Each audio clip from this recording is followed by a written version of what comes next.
Job करना है तो पढ़ाई करनी पड़ेगी मन लगा के। जी महाराज। तो आप तो मोबाइल चलाते हो ज़्यादा। जी महाराज। मोबाइल चलाते हो? जी महाराज। सिगरेट पीते हो? नो नहीं महाराज। सिगरेट तो पीते हो ना कभी कभी दोस्तों के साथ? शराब भी पीते हो? नहीं महाराज। कभी कभी एक आध नहीं पैक? महाराज। सही। खाओ माँ कसम के शराब नहीं पीते।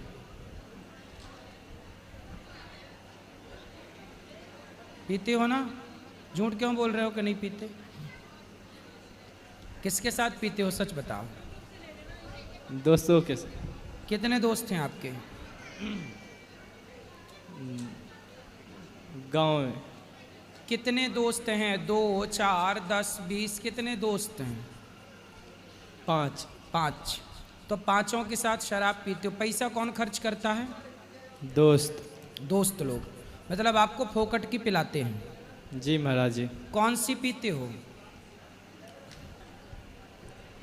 नहीं पता। नहीं प्रताप, नहीं पता? नहीं महाराज। बस पीते हो। अच्छी लगती है?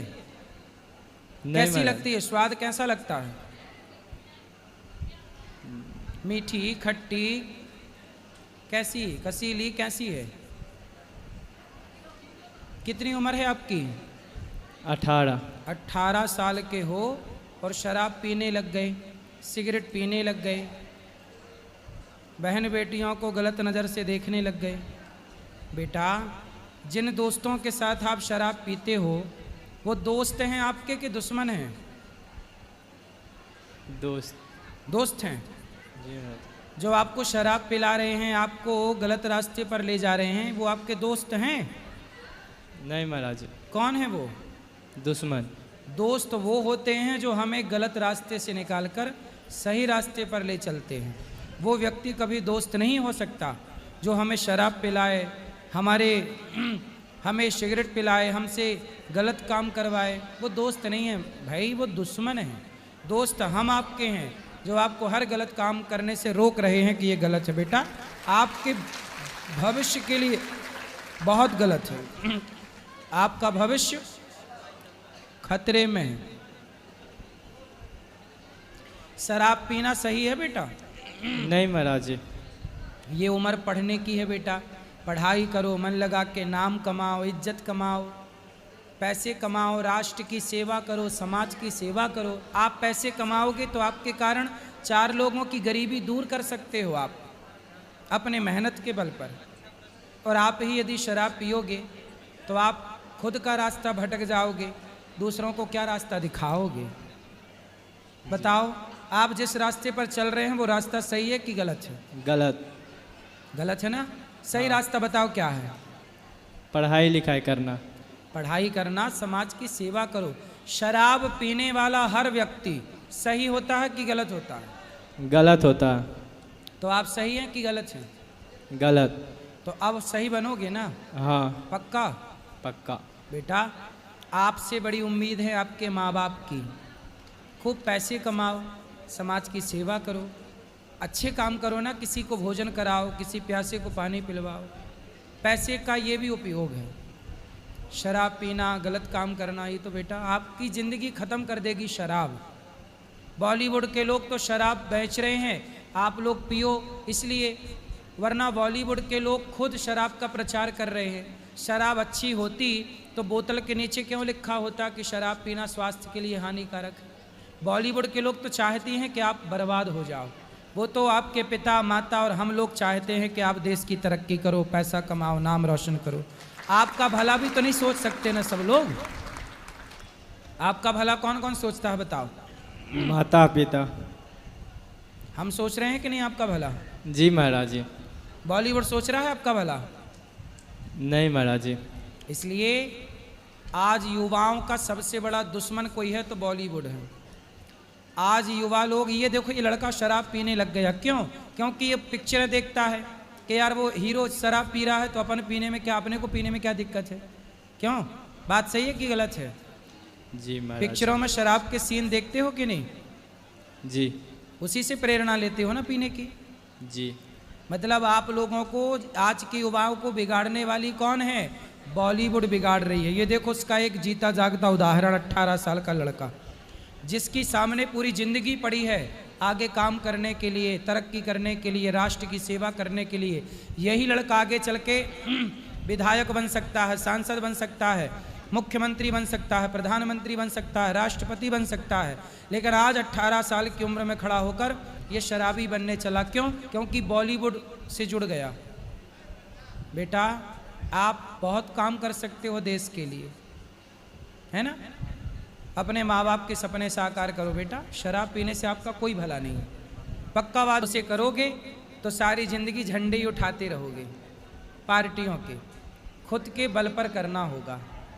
तो आपके लिए तीनों ऑप्शन है, तीनों रास्ते हैं। आपको किस रास्ते पर चलना है? मैं फ़िलहाल तो सरकारी नौकरी की तैयारी कर रहा हूँ, क्योंकि घर वाले बोलते हैं कि व्यवसाय के लिए पैसा चाहिए और मैं मध्यम वर्ग से आता हूँ, मेरे पास पैसा नहीं है।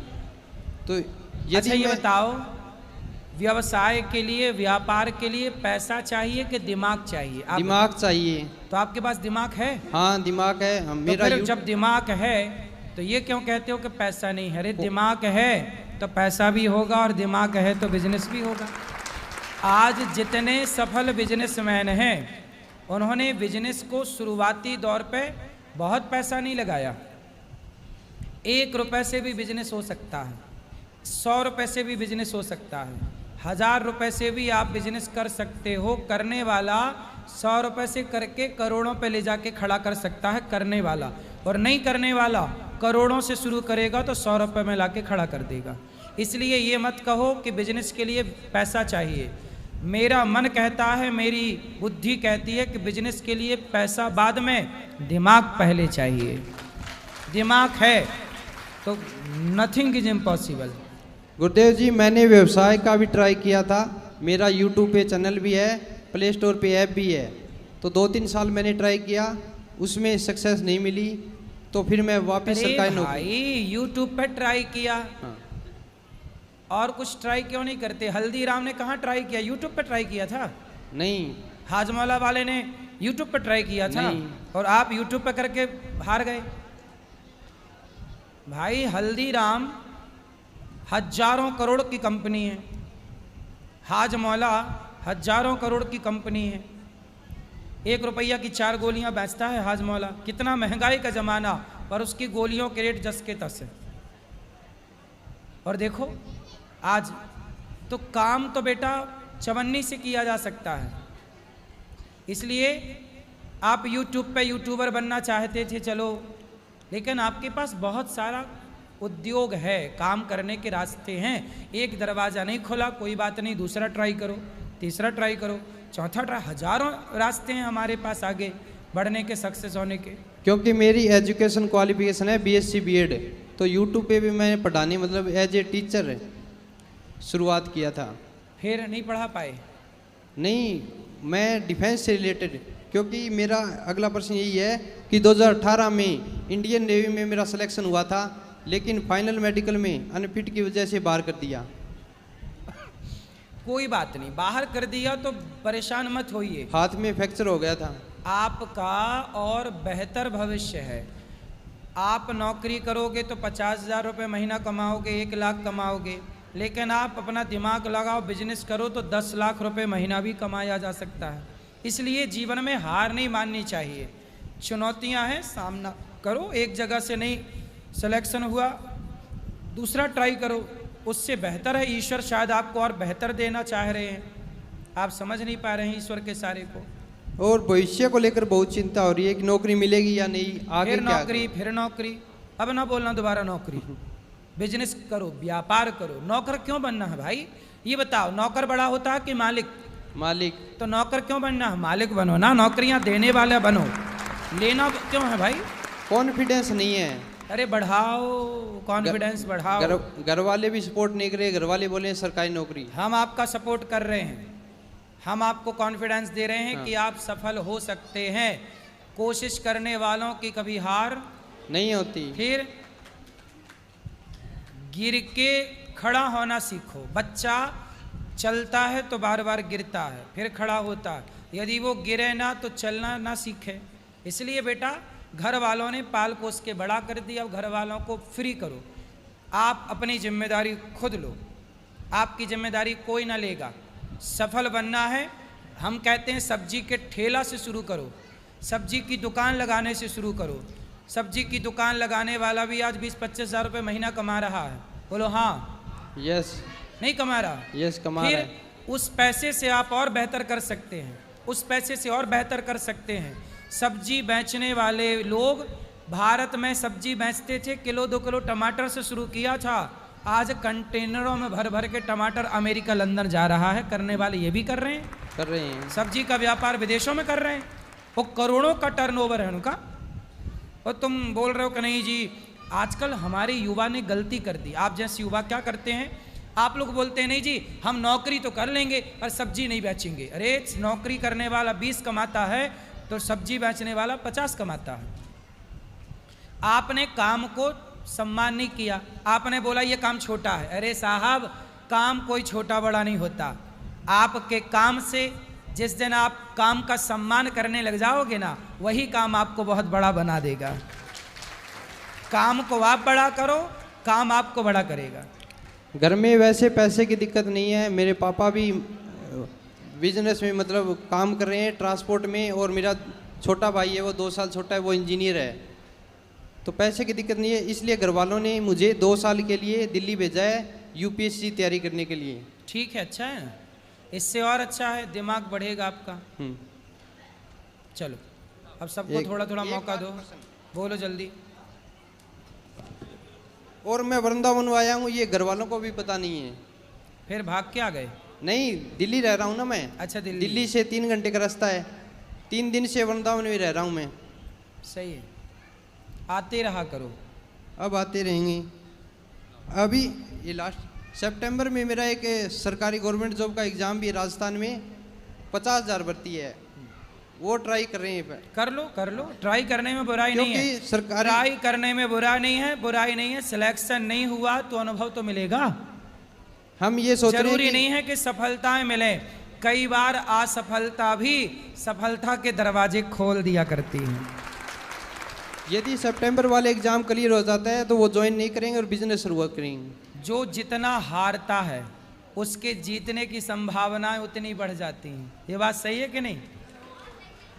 इसलिए खूब हारो, चुनौतियों का खूब सामना करो, जितना आप हारोगे उतनी संभावनाएं जीतने की बढ़ेंगी। एक मिनट, मेरा लास्ट सवाल है कि मेरा अगले महीने 3 जुलाई को जन्मदिन है, तो मैं यहाँ पे आऊँगा और सेवा करके जाऊँगा। वाह सुंदर, आपको अभी से हैप्पी बर्थडे टू यू।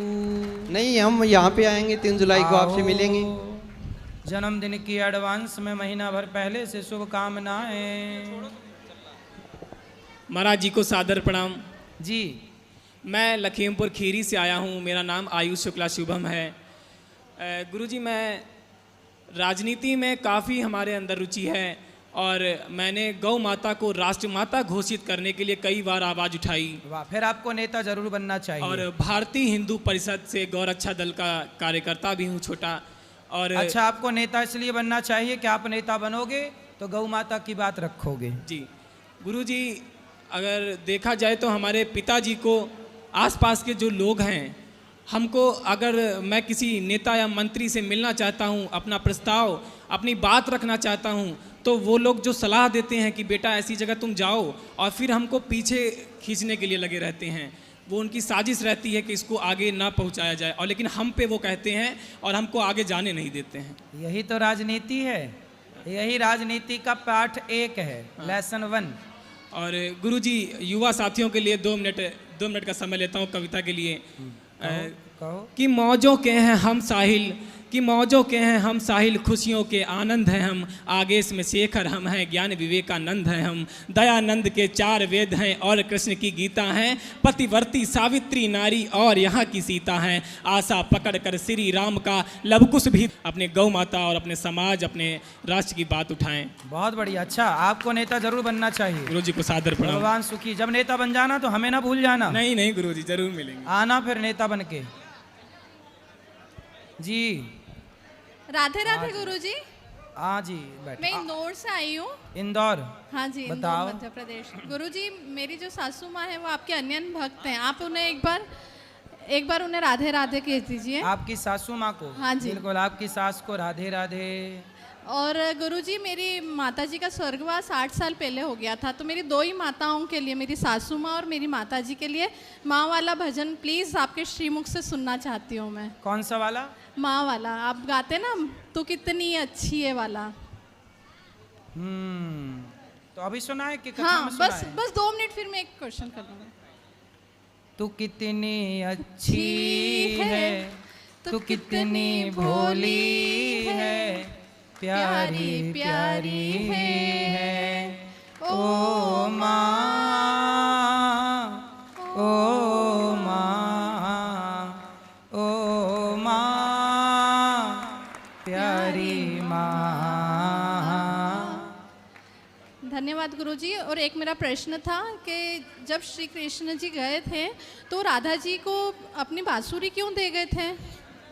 ताकि कृष्ण की याद जब आए तो वो बांसुरी को देख लें और बांसुरी में ही कृष्ण का दर्शन कर लें, इसलिए आपको बात करेंगे अभी करेंगे। राधे राधे गुरुजी। जी गुरुजी मेरा बस एक सवाल है कि मुझे हर छोटी छोटी बातों पे बहुत ज़्यादा गुस्सा आता है और जिस कारण मैं बहुत ज़्यादा गलतियां कर बैठता हूँ, फिर बाद में मुझे बहुत पछतावा होता है। गुस्सा आता है तो आप ऐसा किया करो कि अपने गुस्से को अपने विवेक के बल पर, गाड़ी आप चलाएंगे तो ब्रेक कौन दबाएगा? मैं खुद दबाऊंगा। हाँ, तो गुस्सा आपका है तो कंट्रोल कौन करेगा? मैं खुद ही करूँगा। कैसे करोगे? चुप रह के। जब क्रोध आए तो एक उंगली उठाओ, एक उंगली उठाओ और यहाँ रखो। क्रोध आए तो चुप रहो। जो क्रोध में चुप रहना सीख गया, क्रोध उसका कुछ नहीं बिगाड़ सकता। थोड़ा क्रोध पर कंट्रोल ठीक। करना पड़ता है, करने से सब होता है। प्रैक्टिस करो, अभ्यासेन तो कौन्तेय, सब होता है। और गुरुजी एक सवाल और है, मेरी ये छोटी बहन है, इसको मोबाइल में बहुत ज़्यादा इंटरेस्ट है। बात कराओ। राधे राधे गुरुजी। जी, क्या देखते हैं बेटा मोबाइल पे? माइक लो पास में।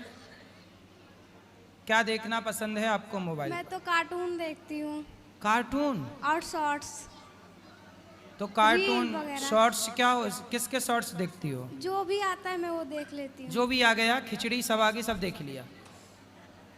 मतलब कोई गोल नहीं है कि देखना क्या है। नहीं, फिर पढ़ाई करती हूँ ना तो थोड़ा सा देख लेती हूँ कभी कभी। मत देखा करो बेटा। आप जरा सी देर के लिए मोबाइल लेती हैं पर घंटे कब बीत जाते हैं पता नहीं चलता। आज के ज़माने में सबसे बड़ी बीमारी हो गई है मोबाइल। आपको बेटा इस बीमारी से बचना है और पढ़ लिख के योग्य बनना है। ऐसे तो मोबाइल पर लगी रहोगी। 12-12 बजे रात तक मोबाइल चलाती है। फिर ये तो आदत बड़ी गलत है बेटा। हर व्यक्ति को अपने देखो इस आदत को रोकना चाहिए, वरना आप बहुत बहुत नुकसान जी गुरुजी। पाएंगे।